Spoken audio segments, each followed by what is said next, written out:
Hey YouTube, welcome back again to the Marvin Smith Experience. So it is November the 7th, and as I'm recording this video, Zoran Mamdani is now mayor of New York. Like I said in my previous video, I'll try to link it somewhere up there. Pretty much, I knew he was gonna become mayor. It was pretty much just a landslide. Everybody else, every every other candidate was just basically wasting their own time. I knew he was going to win. He basically won on the concept of uh, rent stabilize or rent freeze apartments and pretty much just make everything free. Again, he ran on the concept of being a Democrat, but he's actually a socialist. But before we get into his background, before we get into his victory speech, I basically want to give a little brief introduction into his background. We're gonna watch a video that basically talked about his parents and things like that. Um, this is not gonna sway anybody's opinion, but I'm just giving you I want to give my 2 cents and just give my opinion on who this guy is, where he comes from, and the fact that he has a socialist background. I've lived in New York majority of my life. I know, yes, it is expensive here, but at the end of the day, you have to do what you can to pay your rent and make sure you live comfortably in an expensive city. Can you find a six-figure job in New York? Yes. Can you can you survive in New York City even though it's one of the most expensive cities in the United States? Yes. Um, can you educate yourself so you could get a better paying job? Yes. Um, is it easy to get a job here? Yes and no. But at the end of the day, me being a New Yorker for most of my life, I know certain things cannot be free. That is just not a concept that I understand. Anything you want in this world, you're going to have to work for or pay for. So, with that being said, I'm not going to not going to stand on my soapbox and talk about why I think Zoran Mamdani, being a socialist, is not going to work for New York. I'm just going to provide the clues so you, the viewer, could make up your own mind. And me personally, I think New York is pretty much cooked at this point in time. We're going to get to the point of where New York City is going to become more like Venezuela and things like that.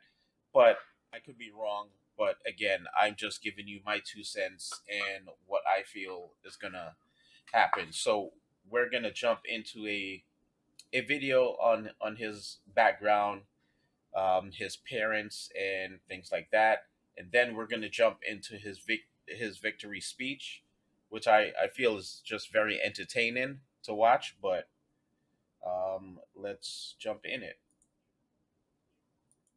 Zohran Mamdani's run for mayor of New York is already making headlines, not just for his bold progressive politics, but for the fascinating family story behind it. My mother and my father, Mia and Mahmoud.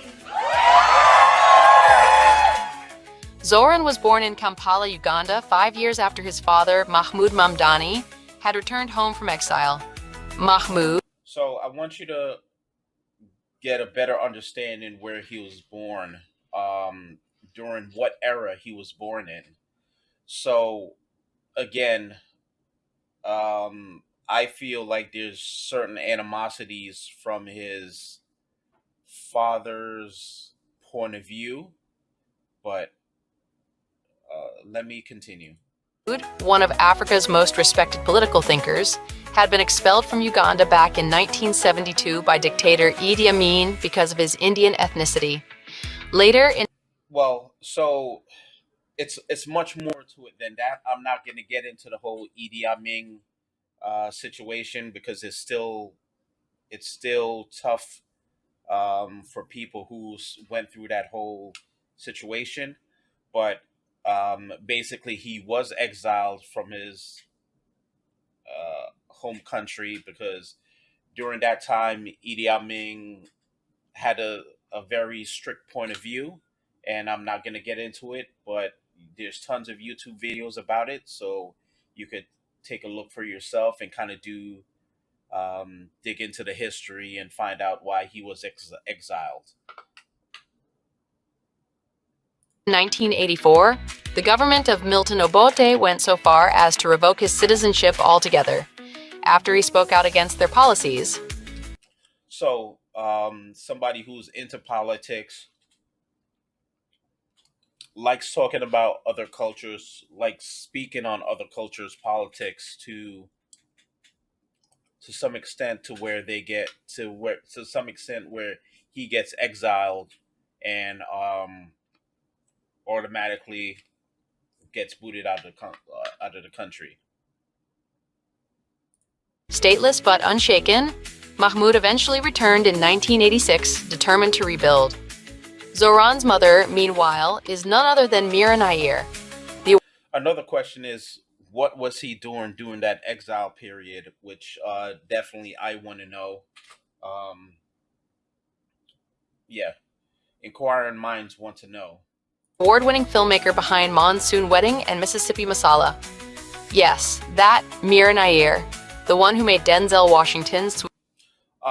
Great movie, by the way, Mississippi Masala. I'm a big Denzel Washington fan, and again, great movie. I have no animosity on his mother.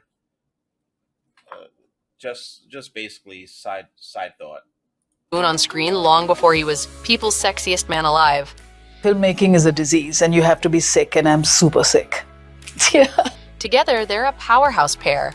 Both Harvard graduates, both global voices, both deeply committed. Anybody could go to Harvard nowadays. I mean, there's people online faking that they went to Harvard. You could take online classes at Harvard. It's not, in my opinion, it's just not prestigious anymore. To art and activism. Mahmoud currently teaches at Columbia University. So it's no surprise their son grew up steeped in conversations about justice, politics, and storytelling. Check the body posture, check the hand movements. Again, he was groomed. He was shaped into a politician. Because we're going to see at some point who Zohran Mamdani was before he became a politician, or AKA a socialist. Sometimes all at once. After living in Uganda, the family moved to South Africa when Zoran was 5, and then to New York when he was 7. By the time he hit high school, he was already fluent in crossing worlds, cultural, political, and literal. He graduated from the Bronx High School of Science and went on to earn a degree in Africana Studies from Bowdoin College. So has a degree in Africana Studies. Very interesting. Zoran worked as a housing counselor, fighting evictions across New York City. He's described that time as transformative, the point where his ideals met reality. But here's the twist. He also had a creative side. For a while, Zoran was producing hip-hop music under the name Mr. Cardamom. So before he was even doing that, I personally feel this is where he shines. I think this is where his true talent lies. In my other video, I basically said he has a style like what is it? Like Major Lazer. He has a style like Major Lazer. Big fan of Major Lazer. I think if he would have kept up with it, he would have definitely cracked into the music scene. But before he was doing that, he was called Mr. Cardamom, and then he dropped that Mr. to Young Cardamom, or maybe the other way before.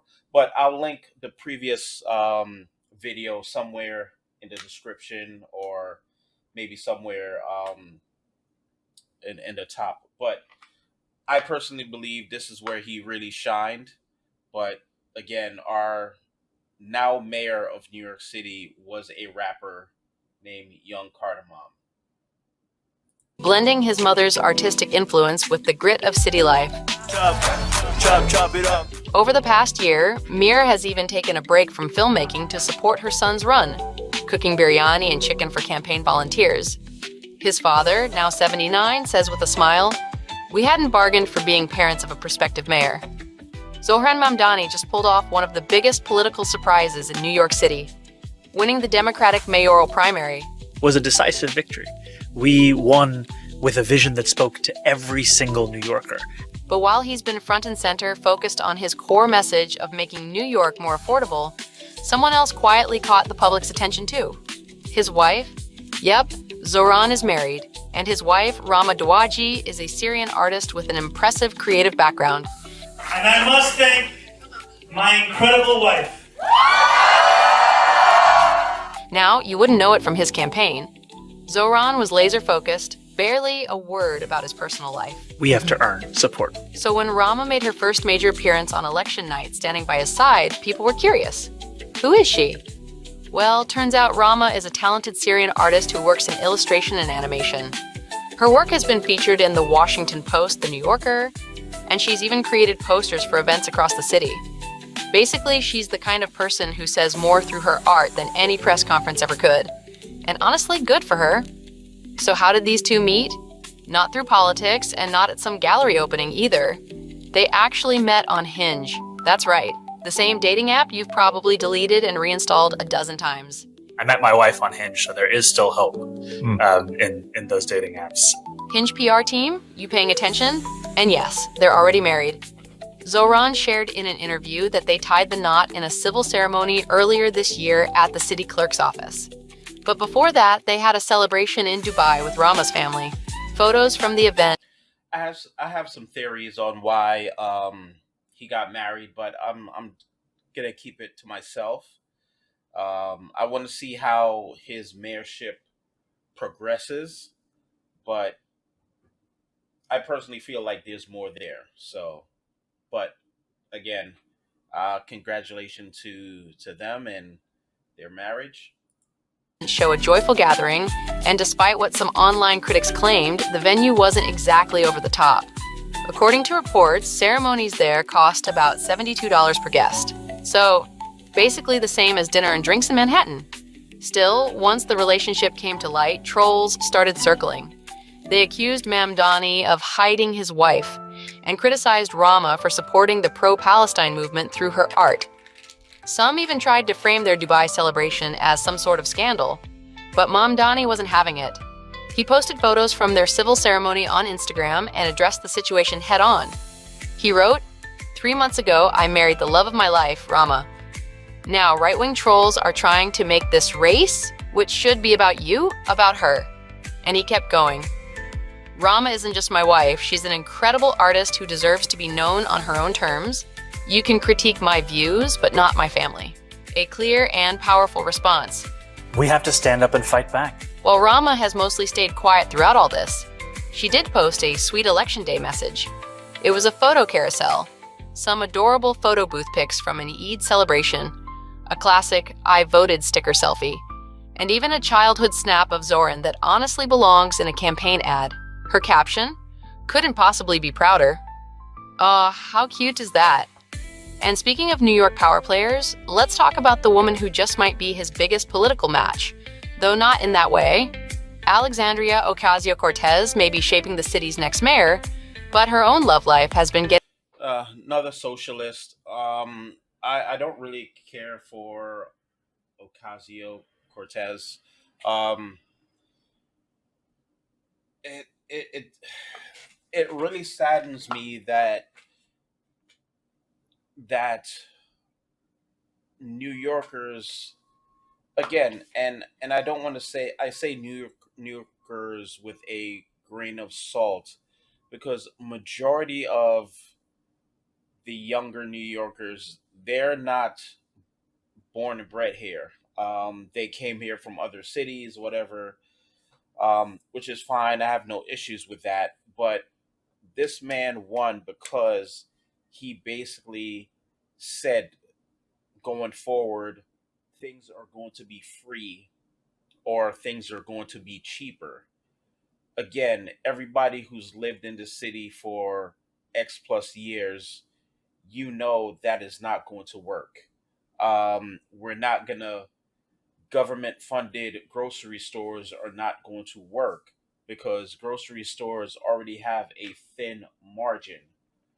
Now, what you I don't want to say if I was mayor because I'm not putting that out in the ether. I want to be a millionaire. I don't want to run for politics. If in another life you wanted to make the concept of a city fund grocery store or whatever, I would incentivize or create a way for grocery stores to increase their revenue or have some way that it could be profitable or providing more at an affordable cost for New Yorkers.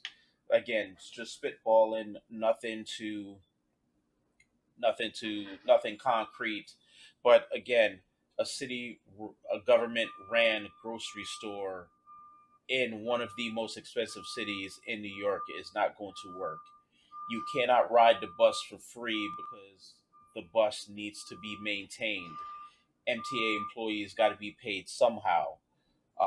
You could already ride the bus for free in New York. They're not, bus drivers are no longer enforcing the fares. So we have a new system. If you don't choose to pay, then you don't pay. Um, so at the end of the day, those concepts just doesn't work for one of the most expensive cities in the United States. Again, and the fact that Manzani um, has never had a real job. He's never had to actually work for anything, and I just feel like anybody who doesn't wear a belt, I don't know. I just don't trust that person. Um, which doesn't even make sense to me.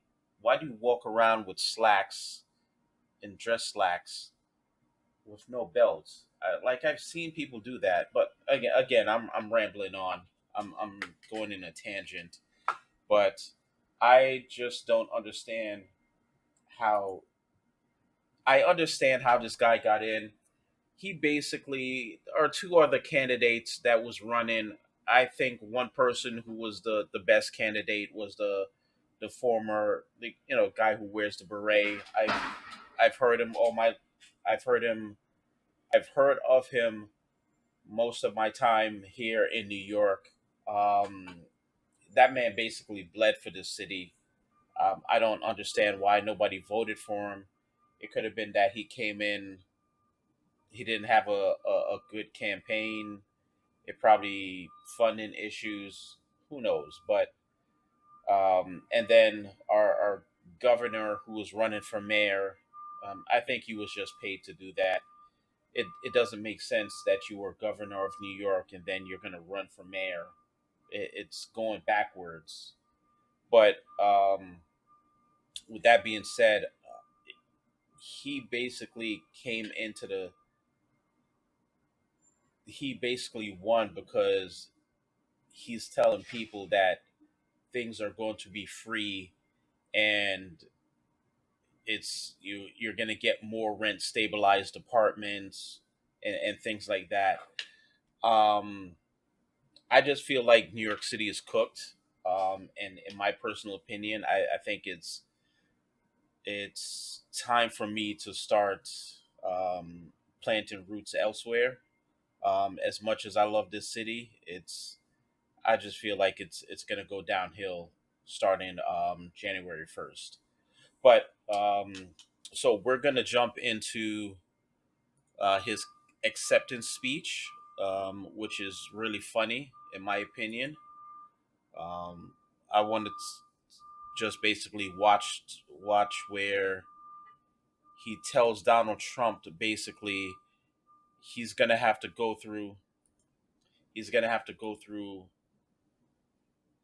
him in order to get the illegal immigrants. But let's watch it, and I'll provide my commentary as we go along.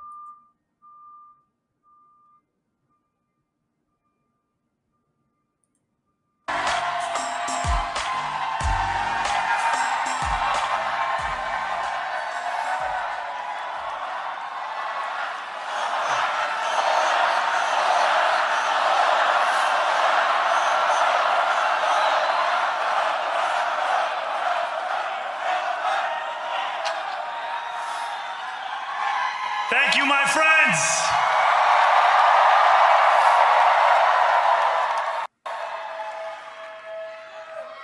The sun may have set over our city this evening, but as Eugene Debs once said, I can see the dawn of a better day for humanity. For as long as we can remember, the working people of New York have been told by the wealthy and the well-connected that power does not belong in their hands. Fingers bruised from lifting boxes on the warehouse floor, palms calloused from delivery bike handlebars, knuckles scarred with kitchen burns. These are not hands that have been allowed to hold power. And yet, over the last 12 months, you have dared to reach for something greater. Tonight, against all odds, we have grasped it. The future is in our hands. My friends, we have toppled a political dynasty. Which is true. Basically, one of the candidates, the governor running for mayor, he comes from a strong political dynasty. I believe his father was mayor, or maybe his father was governor, or somewhere in between. Which is true. He did beat dynasty, a political dynasty. So, but at the end of the day, he wasn't really going for the more, what's the word I'm looking for? The educated New Yorkers. He was going for those New Yorkers that are, um, in my opinion, the ones who don't have the skills to get those six-figure jobs.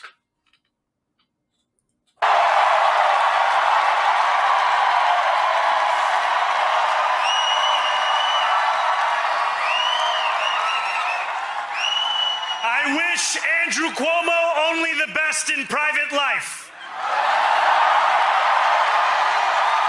But let tonight be the final time I utter his name as we turn the page on a politics that abandons the many and answers only to the few.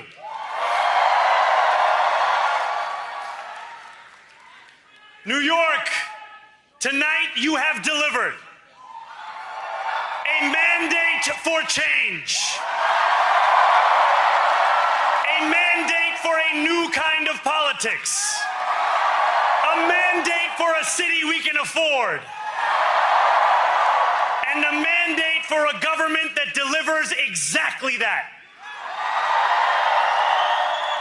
On January 1st, I will be sworn in as the mayor of New York. If you want to see me do a live stream commentary on his swearing in, just leave it in the description, and I'll set up the time, and I'll make sure everything is good to do a live stream commentary.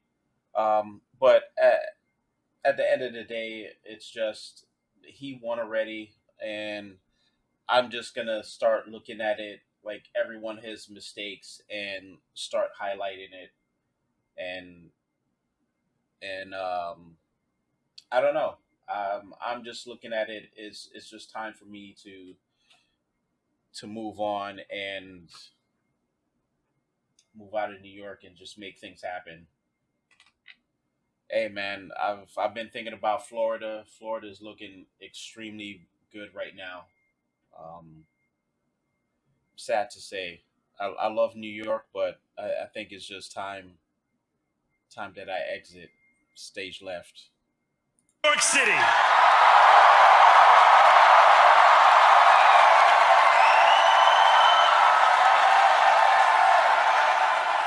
that is because of you.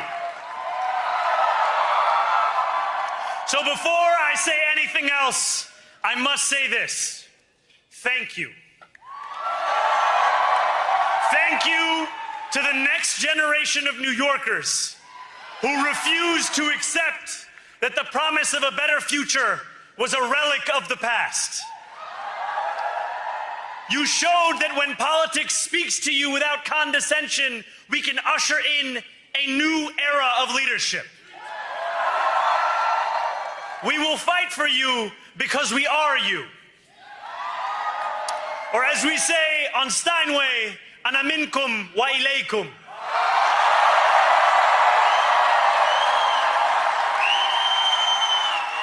Thank you to those so often forgotten by the politics of our city who made this movement their own. I speak of Yemeni bodega owners and Mexican abuelas, Senegalese taxi drivers and Uzbek nurses, Trinidadian line cooks and Ethiopian aunties. Yes, aunties. To every New Yorker in Kensington and Midwood and Hunts Point, know this.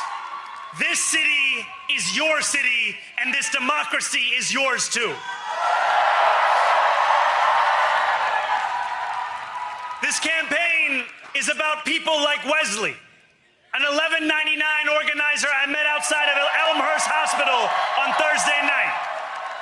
A New Yorker who lives elsewhere, who commutes 2 hours each way from Pennsylvania because Again, that is by choice. You want to commute 2 hours to and from work. That is by choice. It's not forced. You could easily find the problem is everybody wants to live in Manhattan. Manhattan in itself is extremely expensive. But if you want to find an affordable apartment, you have to go outside of Manhattan.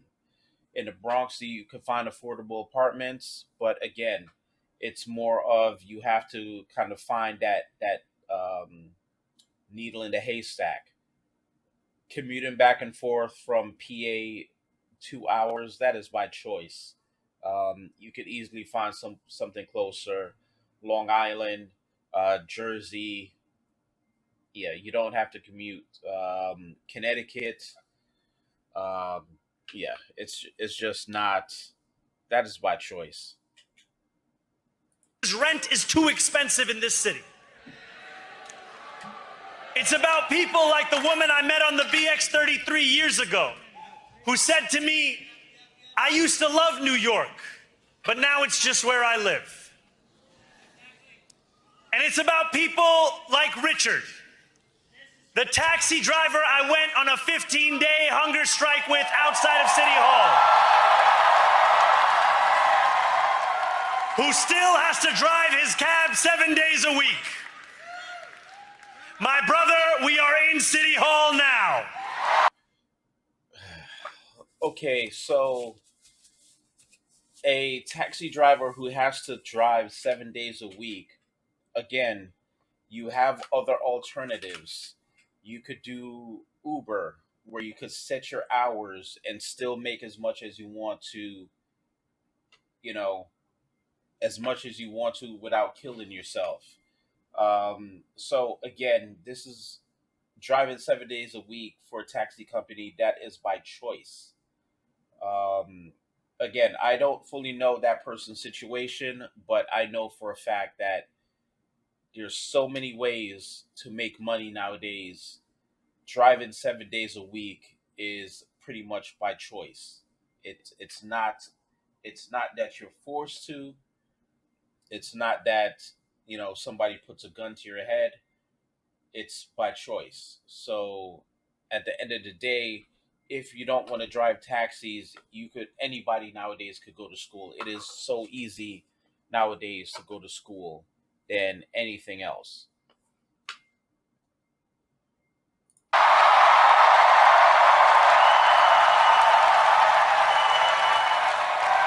This victory is for all of them, and it's for all of you. The more than 100,000 volunteers who built this campaign into an unstoppable force. Because of you, we will make this city one that working people can love and live in again. With every door knocked, every petition signature earned, and every hard-earned conversation, you eroded the cynicism that has come to define our politics. Now, I know that I have asked for much from you over this last year. Time and again, you have answered my calls. But I have one final request. New York City, breathe this moment in. We have held our breath for longer than we know. We have held it in anticipation of defeat. Held it because the air has been knocked out of our lungs too many times to count. Held it because we cannot afford to exhale. Thanks to all of those who sacrificed so much, we are breathing in the air of a city that has been reborn.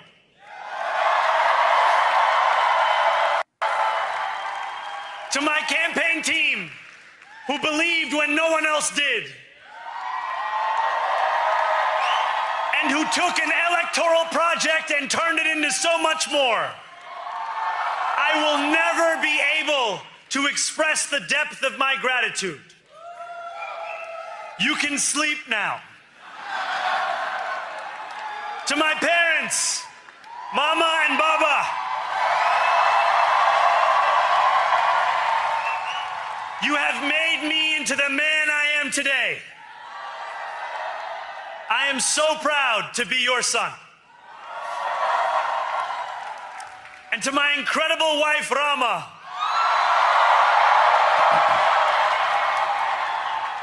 Hayati, there is no one I would rather have by my side in this moment and in every moment.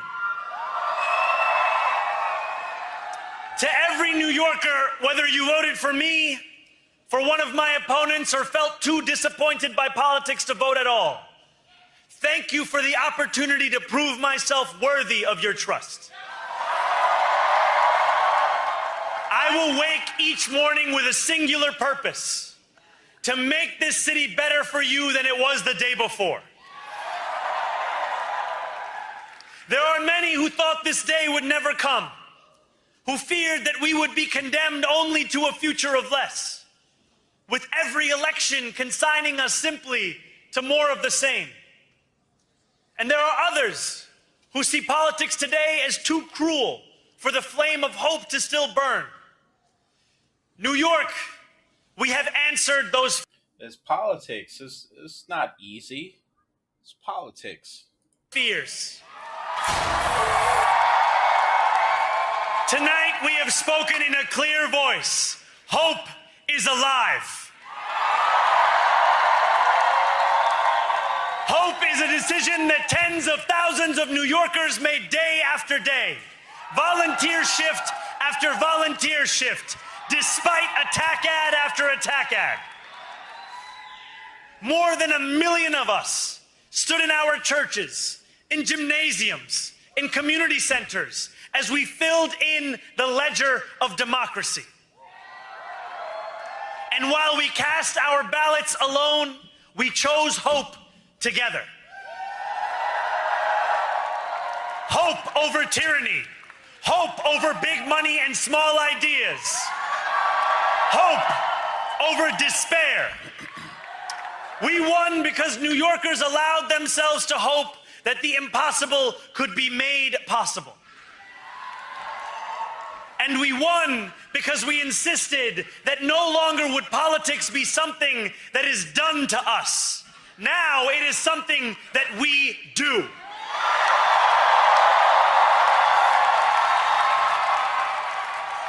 Again, whoever crafted him into a politician is extremely good. I gotta say that whoever they are, they're extremely good. Standing before you, I think of the words of Jawaharlal Nehru. A moment comes but rarely in history when we step out from the old to the new, when an age ends and when the soul of a nation long suppressed finds utterance. Tonight we have stepped out from the old into the new. So let us speak now with clarity and conviction that cannot be misunderstood about what this new age will deliver and for whom. This will be an age where New Yorkers expect from their leaders a bold vision of what we will achieve, rather than a list of excuses for what we are too timid to attempt. Central to that vision will be the most ambitious agenda to tackle the cost of living crisis that this city has seen since the days of Figueroa LaGuardia.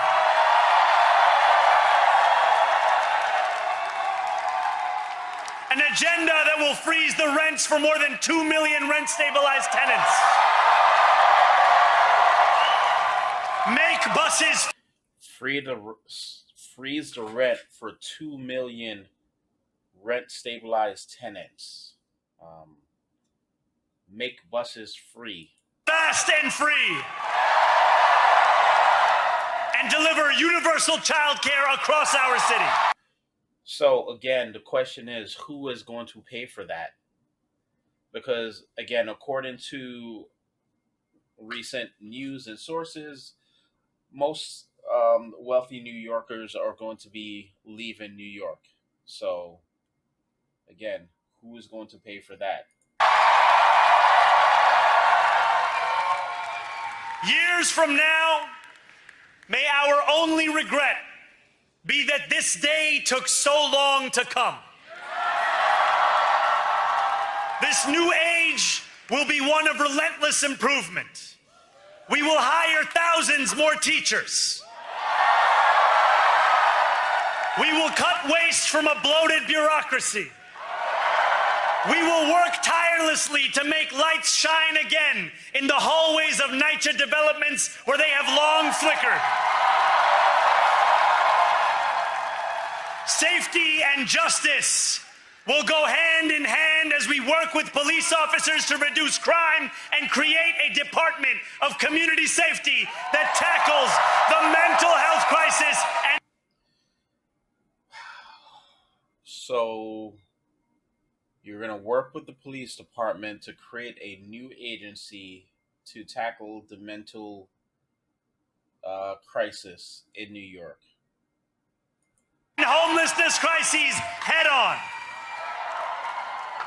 Excellence will become the expectation across government, not the exception. In this new age we make for ourselves, we will refuse to allow those who traffic in division and hate to pit us against one another.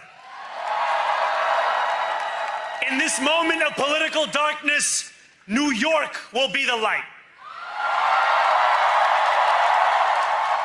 Here, we believe in standing up for those we love.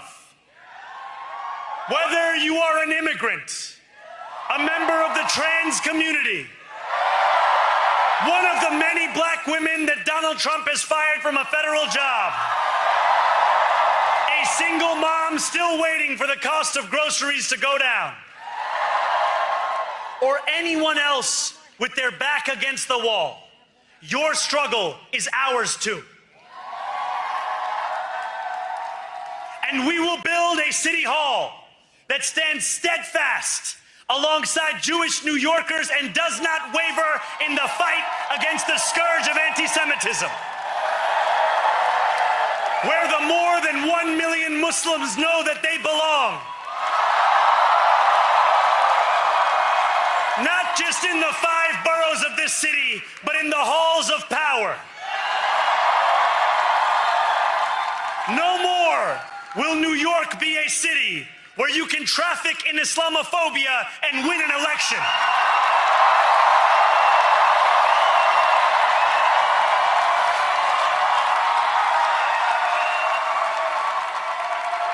This new age will be defined by a competence and a compassion that have too long been placed at odds with one another. We will prove that there is no problem too large for government to solve and no concern too small for it to care about. For years, those in City Hall have only helped those who can help them. But on January 1st, we will usher in a city government that helps everyone.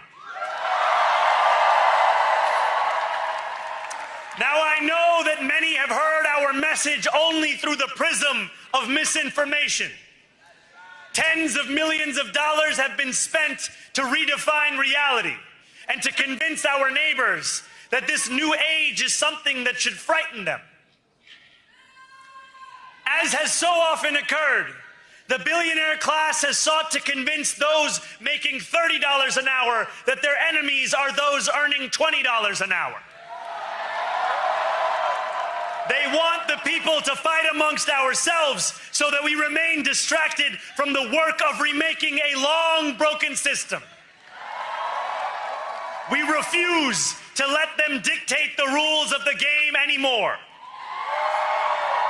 They can play by the same rules as the rest of us. Together, we will usher in a generation of change. And if we embrace this brave new course, rather than fleeing from it, we can respond to oligarchy and authoritarianism with the strength it fears, not the appeasement it craves. After all, if anyone can show a nation betrayed by Donald Trump how to defeat him, it is the city that gave rise to him.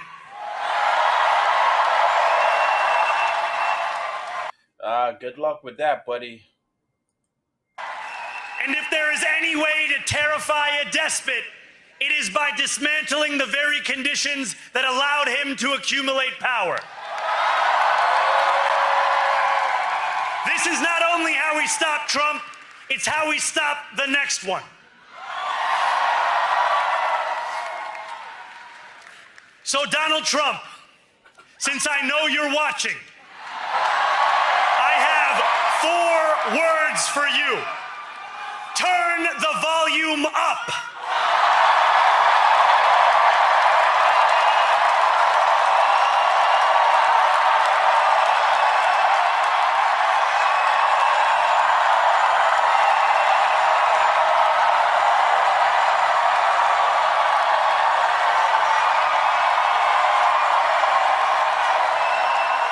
We will hold bad landlords to account because the Donald Trumps of our city have grown far too comfortable taking advantage of their tenants.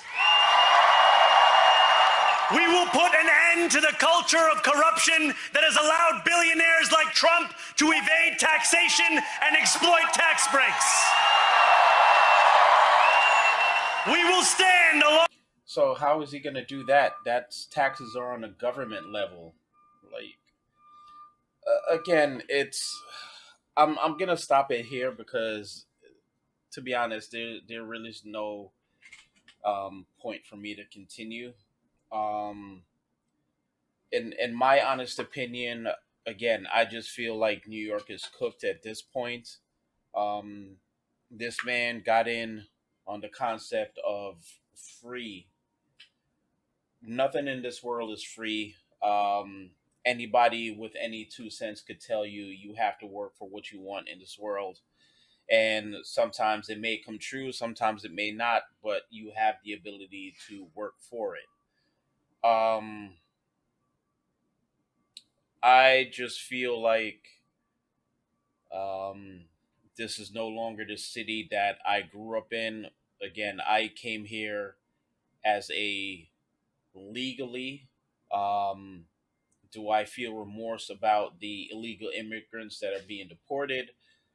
In my honest opinion, no. Just to be honest, I don't.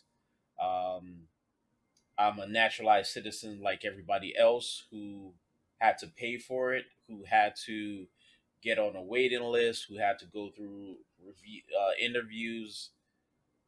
Again, once you become a naturalized citizen, the perks of being a U.S. citizen is things open up for you. But I think I'm just gonna leave it right here and just say, hey, he's the mayor now. Do I see New York bouncing back? No, I just feel like New York City is pretty much heading further down the drain. Again, he didn't have any great competition to be, in my honest opinion. The one person who could have gave him a run for his money.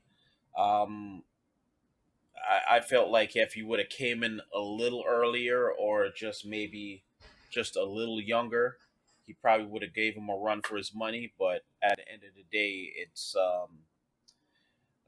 New York City is cooked, and that's been my 2 cents.